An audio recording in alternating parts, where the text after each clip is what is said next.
បាទសួស្តីបងប្អូនទាំងអស់ក្នុងបណ្ដាញសង្គមជាទីរាប់អានបាទថ្ងៃនេះក៏យកវត្ថុស័ក្តិសិទ្ធិពីមុខយកមកថតបង្ហាញក៏ដូចជាដាក់ចែកជាវដល់បងប្អូនដែលគោរពស្រឡាញ់បាទអង្គទី1នេះធ្លាប់បង្ហាញហើយគឺជាប្រភេទចែកកាច់បុរាណឆ្លាក់ជាព្រះ4ទិសហើយចម្លាក់នេះគឺចម្លាក់បុរាណពីចំនួនហើយ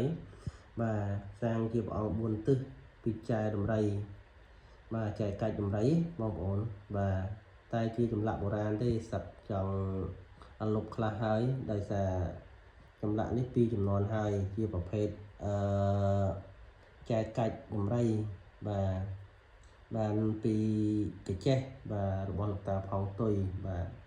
ឡូវអត់បច្ច័យក៏ដាក់ចែកជាវសម្រាប់បងប្អូនដែលស្រឡាញ់បាទតាក់ទងតាមលេខ Telegram 07091199ហើយអង្គទី2នេះគឺជាប្រភេទនៃកាសរបស់ក្របីបាទជាកាសរបស់សត្វក្របីបាទចឹងកាសក្របីនេះគេបាននៅស្ទឹងត្រែងដោយសារក្របីហ្នឹងវាសល់អាក្បាលចឹងទៅចឹងគេរើសមក